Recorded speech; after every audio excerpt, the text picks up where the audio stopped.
Hello बच्चों, आज हम करेंगे कक्षा 12वीं की भूगोल, जिसमें हम भारत, लोग और अर्थव्यवस्था कर रहे थे। और ये आपका तीसरा चैप्टर है बच्चों, जिसमें हम जल संसाधन के बारे में पढ़ेंगे। तो जैसा कि आप जानते हैं बच्चों, आज का हमारा चैप्टर है जल संसाधन।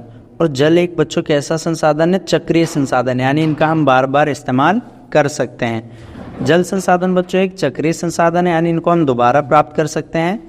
कैसे? जल चक्र के द्वारा। तो छोटी कक्षाओं में बच्चों आपने वाटर साइकिल के बारे में पढ़ रखा है। हमारी पृथ्वी पर जल बच्चों 71% है, यानी 71% है।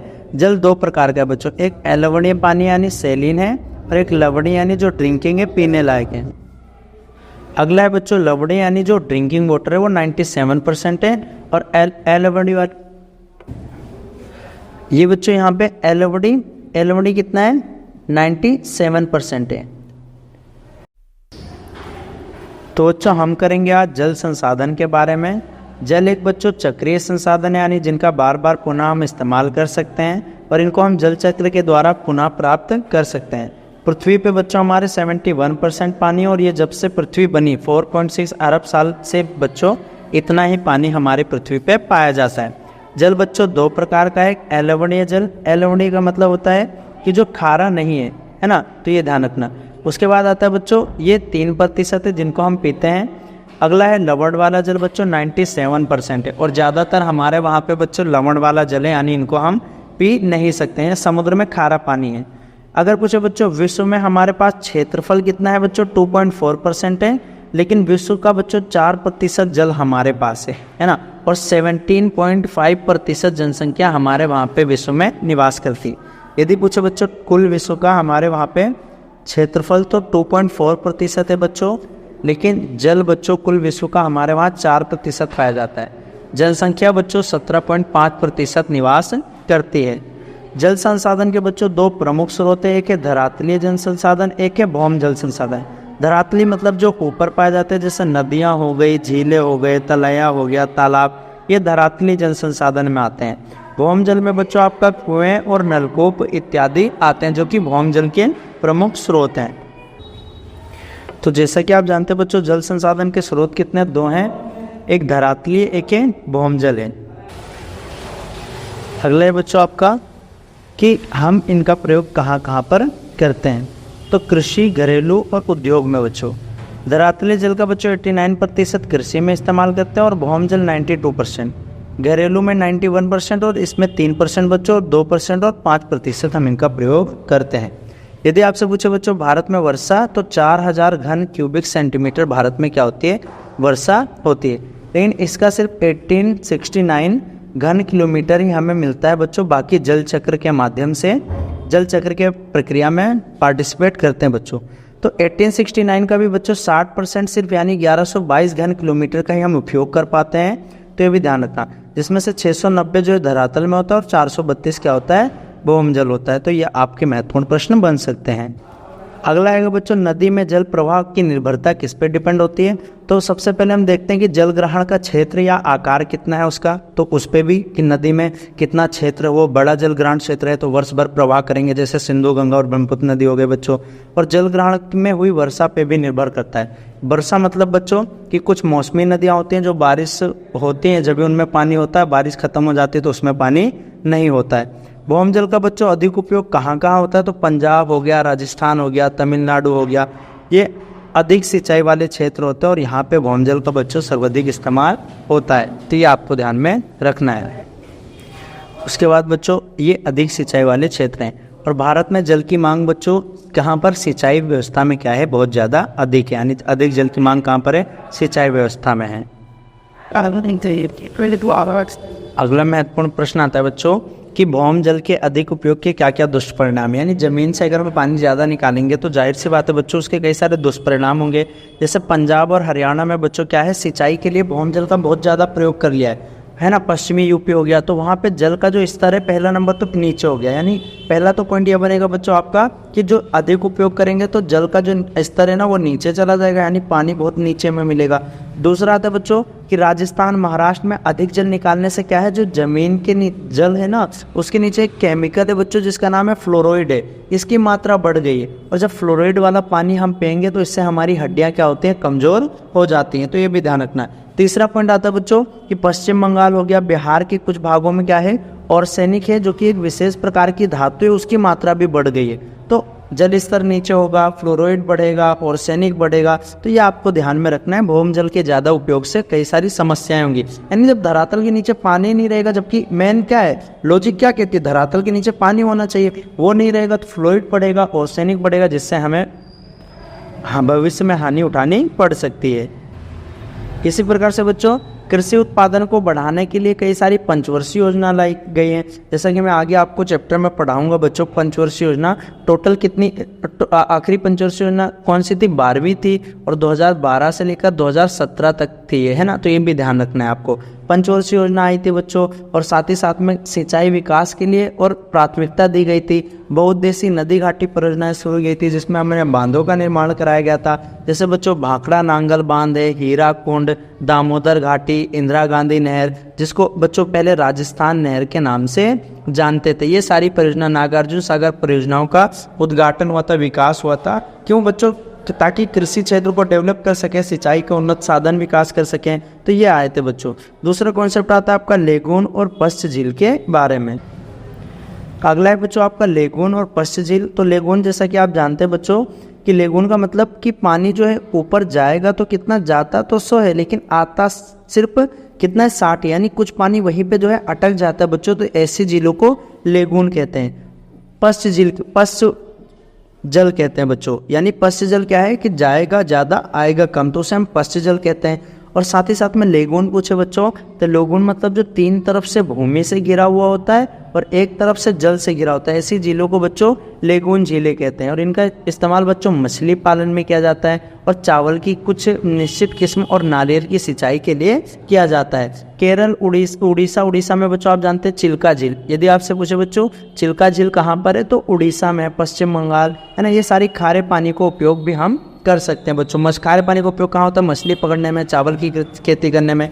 तो ये भी ध्यान रखना है। यदि आपसे पूछे बच्चों उड़ीसा में जो झील है उस झील का नाम क्या है बच्चों, चिल्का झील। क्या नाम है, चिल्का झील। और ये खारे पानी की झील है जो कि कहाँ है, उड़ीसा में है। तो ये बातें आपको ध्यान रखनी है। पश्च जल, लेगून और पश्च जल बच्चों मोस्टली कहाँ पर, केरल के अंतर्गत होता है। तो ये भी ध्यान रखना है आपको।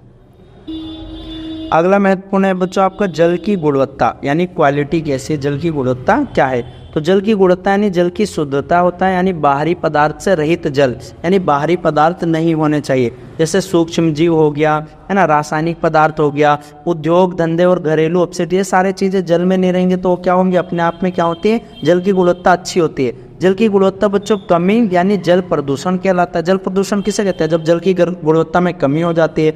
और जल की गुणवत्ता बच्चों जो पहाड़ी क्षेत्र होते हैं वहाँ पे अच्छी गुणवत्ता का पानी होता है। इन पानी जैसे जैसे पहाड़ से नदियों में आता है बच्चों तो वो निम्न गुणवत्ता वाला हो जाता है। तो इससे कई सारी बच्चों संभावित समस्याएं हो जाती हैं। जैसे कि बच्चों जल गुणवत्ता अगर हानि होती है तो उससे समस्याएं क्या है कि प्रति व्यक्ति जल उपलब्धता में कमी आ जाती है, यानी लोगों के पास पीने के लिए फिर पानी नहीं बचता है, गुणवत्ता खराब जाता है। उद्योग में हो गया बच्चों, घरेलू, है ना, कृषि अपशिष्ट में जल का प्रदूषण होना, तो प्रदूषित हो जाती है, इससे समस्याएं आती हैं। अगर पूछो बच्चों भारत में सर्वाधिक प्रदूषित नदी में गंगा आती है। गंगा कानपुर और वाराणसी में प्रदूषित होती है, और जो यमुना नदी है वो दिल्ली और इटावा में क्या होती है, आकर प्रदूषित हो जाती है। भारत में कई सारी अन्य नदियां भी हैं जो कि प्रदूषित है। जैसे साबरमती कहाँ पर है, अहमदाबाद में। गोमती लखनऊ में है बच्चों। मूसी कहाँ है, हैदराबाद में। ये प्रमुख नदियां हैं जो क्या है, प्रदूषित हो जाती हैं आगे चलकर, है ना। जल की गुणवत्ता मतलब कि बाहरी पदार्थ नहीं होने चाहिए जल के अंदर, तो इसे जल की गुणवत्ता कहते हैं। इससे समस्या क्या है, नदियां प्रदूषित, गंगा हो गई, है ना, यमुना हो गई। भारत की सबसे बड़ी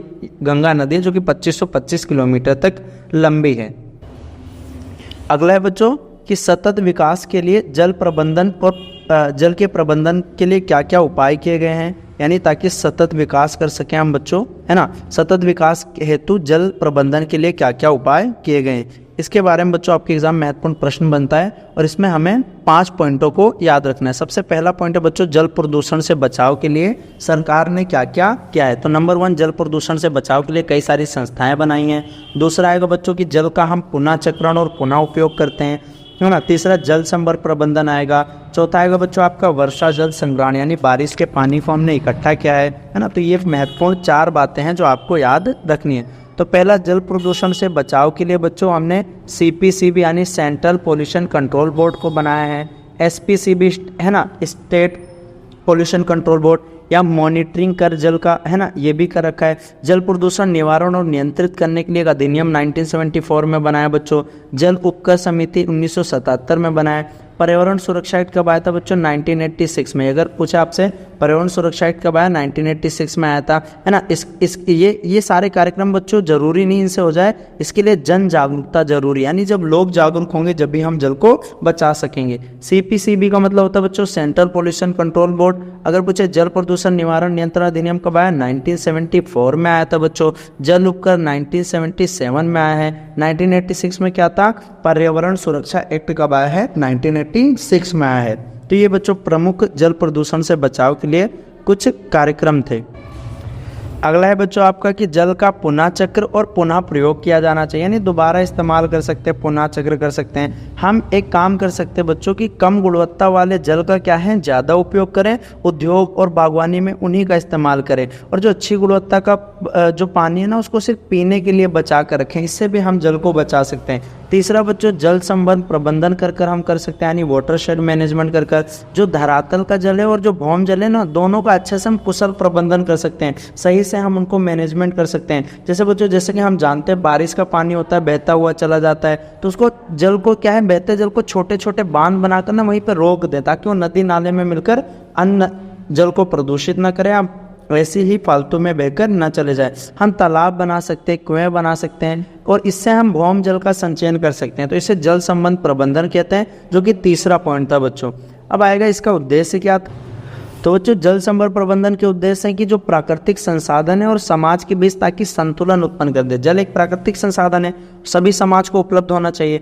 इसकी सफलता समाज के सहयोग पर ही निर्भर करता है, और इसके लिए जन जागरूकता फैलाना बहुत ही जरूरी है। और सरकार ने जन जागरूकता के लिए बच्चों कई सारे कार्यक्रम चलाए हैं। आपके एग्जाम में पूछता है बच्चों, तमिलनाडु में क्या है, जल संग्रहण क्षेत्र क्या कर रखा है, अनिवार्य कर रखा है, यानी अनिवार्य। तमिलनाडु में तो भाई साहब अगर तो आप घर बनाएंगे ना तो वहाँ पे जल संसाधन को बचाने के लिए अनिवार्य रूप से आपको वहाँ पे कार्यक्रम या छत के ऊपर वर्षा जल संग्रहण के लिए कई सारी सुविधाएं देनी पड़ेगी, कई सारे जो टेक्निक लगानी पड़ेगी बच्चों। तो तमिलनाडु में क्या है, वर्षा जल संग्रहण या जल संग्रहण क्या है बच्चों, अनिवार्य है।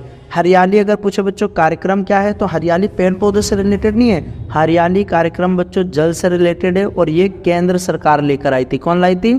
केंद्र सरकार। तो हरियाली किससे रिलेटेड है बच्चों, जल से रिलेटेड है।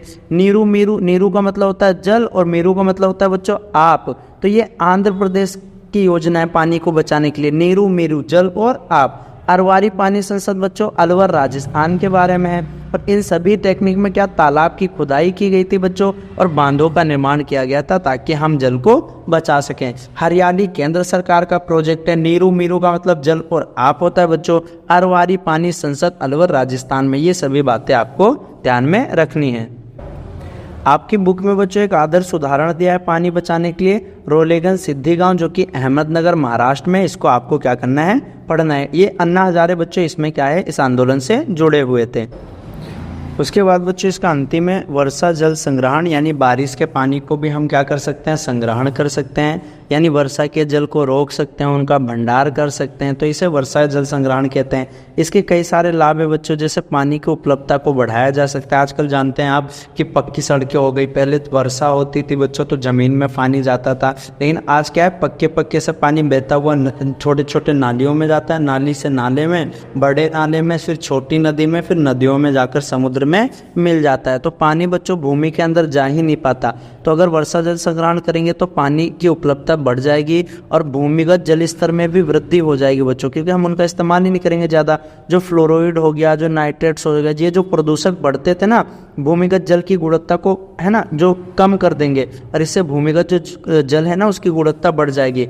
मृदा अपरदन बच्चों रुकेगा, बाढ़ से रोकथाम होगी। मृदा अपरदन मतलब जब पानी बहता हुआ सड़कों पे जाता है बच्चों तो मृदा अपरदन करते जाता है। जब पानी बहेगा ही नहीं, वर्षा के पानी को इकट्ठा कर लेंगे तो इससे मृदा अपरदन भी नहीं होगा बच्चों। और जो भूमिगत जल है ना, उसको निकालने में ऊर्जा की भी बचत होगी कि हमें जल निकालने की जरूरत ही नहीं पड़ेगी, ऊर्जा नहीं लगेगा, मोटर नहीं चलानी पड़ेगी, भाई ऊपर छत के ऊपर पानी टंकी में से डायरेक्ट आ जाएगा, है ना। तो ये ध्यान रखना, ये वर्षा जल संग्रहण के क्या है बच्चों, है ना, उसके लाभ और आवश्यकता है।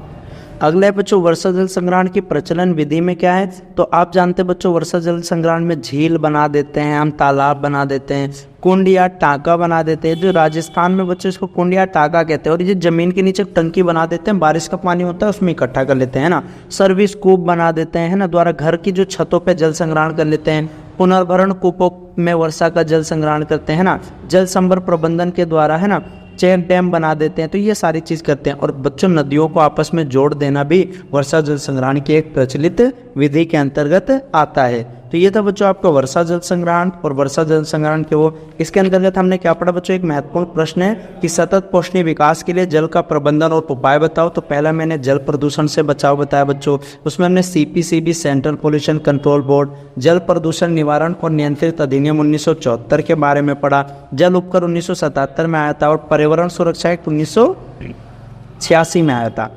उसके बाद दूसरा बच्चों मैंने जल का पुनः चक्रण और पुनः उपयोग के बारे में बताया था। जल संभर प्रबंधन के बारे में बताया था। तमिलनाडु में बच्चों वर्षा जल संग्रहण अनिवार्य है। हरियाणा केंद्र सरकार ने चलाया था। नीरू मीरू का मतलब क्या होता है, जल और आप। और अरवारी पानी संसद अलवर राजस्थान के अंदर है। उसके बाद वर्षा जल संग्रहण और इसकी प्रचलित विधियाँ, इन सभी के बारे में हमने जाना। अब बच्चों अंतिम आपका टॉपिक है, अंतिम में आता है बच्चों आपका भारतीय राष्ट्रीय जल नीति, जो कि कब आई थी, 2002 में आई थी। यानी जल नीति कब आई थी बच्चों, 2002 में आई थी। और इसका प्राथमिकता क्या है कि पेयजल यानी सिंचाई हो गई, जल शक्ति हो गया, नौकायान, औद्योगिक क्षेत्र हुआ, अन्य में हर जगह में बच्चों प्राथमिकता क्या है, पेयजल की पीने वाले जल होना चाहिए। इसकी विशेषताएं क्या है बच्चों, जल आवंटन में पहली प्राथमिकता सभी मानव जाति और सभी प्राणियों को पीने के लिए पानी देना चाहिए। धरातल में जो जल है और जो भौम जल है उनकी गुणवत्ता को नियंत्रित और उनकी जांच करनी चाहिए। जो भूमिगत जल में हो रहे शोषण, जो जमीन के नीचे जो जल है उसको शोषण हो रहा है, सीमित और नियमित करने के उपाय करने चाहिए। साथ ही साथ में बच्चों जल के बचाव के लिए लोगों को जागरूक करना भी इसका प्रमुख कार्य है। सिंचाई और अन्य कार्यों में पेयजल को सीमित कर देना चाहना चाहिए। और जल क्रांति अभियान इसीलिए 2015 में हुआ था बच्चों, है ना, 2015-16 में जल क्रांति अभियान भी शुरू हुआ था। इसका उद्देश्य क्या था बच्चों, देश में प्रति व्यक्ति जल की उपलब्धता को सुनिश्चित करना कि प्रति व्यक्ति को जल अच्छे से मिले। तो ये था बच्चों आपका जल चैप्टर, बहुत ही आसान चैप्टर है, बहुत ही कम समय में हो गया। नहीं समझ में आया बच्चों, वीडियो को दोबारा देखना, है ना। फिर भी कोई डाउट है तो आप हमसे कमेंट कर पूछ सकते हैं, जो चीज़ समझ में नहीं है, क्योंकि बच्चों हम रिवीजन कर रहे हैं इसलिए हमें बहुत जल्दी बहुत सारी चीज़ों को करना पड़ रहा है ना, तो ध्यान रखना। ऑल द बेस्ट बच्चों आपके एग्जाम के लिए, है ना। मिलेंगे अगले वीडियो में, तब तक के लिए जय हिंद बच्चों।